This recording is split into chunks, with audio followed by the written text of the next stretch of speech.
The monitor. Maybe one of the most overlooked parts of the computing experience. It's a little like the tires on your car, or your network router. Things that are so important, yet tend to be ignored. The times are changing though. With CPU and GPU performance increases slowly stabilizing, people are looking for more things to upgrade.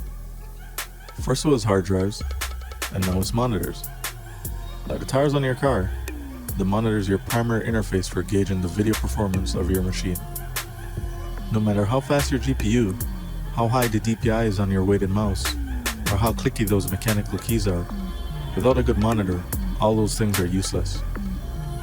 Quality monitors with a higher than full HD resolution have been prohibitively expensive, especially the much lauded IPS panels. 4K? Well, until now. 4K is the new HD, or should I say, and today, my friends, it just became affordable.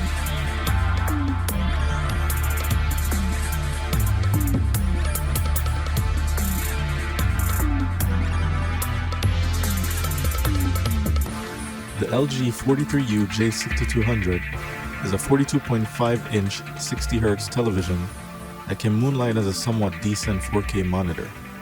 But make no mistake, this unit will probably not pass the pixel peeper test. On the other hand, if all you really want is some additional screen real estate, this display will do it at an affordable price. The chassis of the display is built with a combination of metal and plastic, and it weighs in at about 20 pounds. The unit has 3 HDMI ports, 2 USB ports, and features Wi-Fi and wired connectivity courtesy of the built-in Ethernet port. It also has optical out for the audio purists out there. If you're planning on mounting the monitor on a wall or stand, you have VESA 200 ready mounting holes on the back of the panel, which should be compatible with a number of aftermarket mounts. The 43UJ6200 is a smart TV and runs on LG's WebOS 3.5 software. The interface is smooth and the menus are well designed. Some of the elements seem to not be 4K ready though, as you could see some aliasing on the edges of some of the menu items. I'm mainly reviewing this display as a monitor, so I won't go too much into detail on the TV capabilities. But if you do decide to use this unit for what it was intended for, you won't be disappointed. LG did an excellent job designing this TV, and they seem to be releasing firmware regularly to fix some minor annoyances that people may be experiencing. I personally haven't had any issue with the unit yet, aside from some image retention and minor input lag. The only other problem you may run into is that if you use this as a TV, you're going to need a soundbar or external amp and speakers. If LG did cut any costs on this thing, it would be in the sound department. There are a lot of nice sound related options in the menus, but the speakers do not put out any bass that I could hear.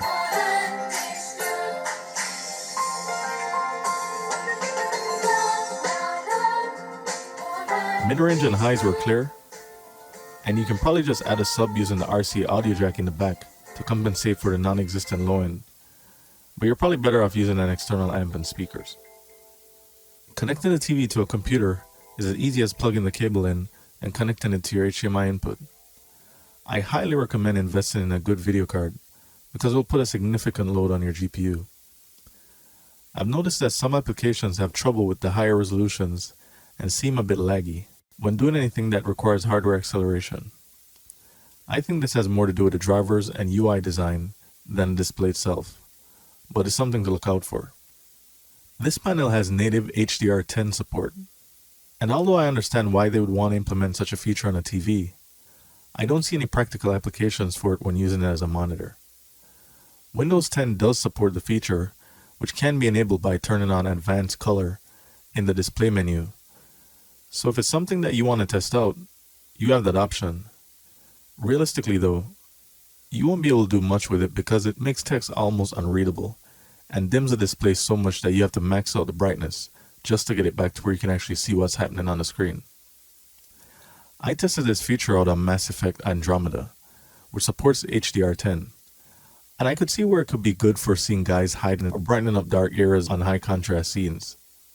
But honestly, The same thing can be done by increasing the brightness and lowering the contrast. Overall, the image quality is great. The display is not as sharp as a true 4K monitor designed for computers would be, but bumping up the sharpness helped a little, and also tweaking the clear type settings. One thing I noticed with this panel that I was hoping I could remedy by calibrating the display is that the yellows and greens are off. I really don't know how to explain it, but it seems that the display is incapable of properly reproducing the colors. There's an expert setting area in the image menu that allows you to tweak individual color channels, which did help, but it threw off the color balance of the display. For some people, this may be okay, but for anyone thinking about using this for image or video editing, know that this limitation exists and compensate for it in your color settings, or just avoid this display and get something actually designed for that purpose. The LG 43UJ6200 is a bargain for what you're getting. Even if you pay the full price, you're still coming out ahead. I've been shopping around for 4K displays for a while now, and have yet to come across a deal such as this. If you're familiar with monitor hardware, you probably know that LG makes a number of the OEM panels for laptops and other manufacturers' displays. This is the reason that all my monitors are LG, and I've had good experiences with the brand so far.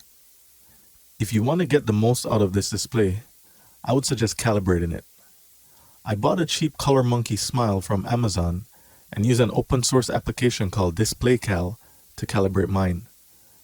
The results have been pretty good so far, and all my monitors look similar aside from the yellow and greens, which are slightly off as I mentioned before.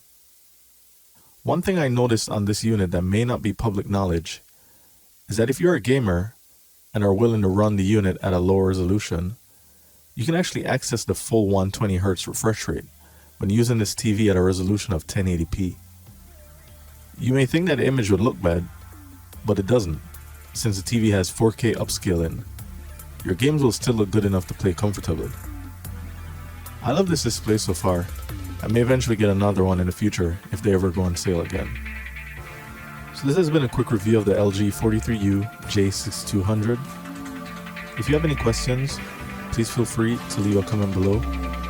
If you like the video, then give it a thumbs up. If you don't, then give it a thumbs down. I appreciate any input that you guys provide, and it will help with the direction of my future videos. Thank you.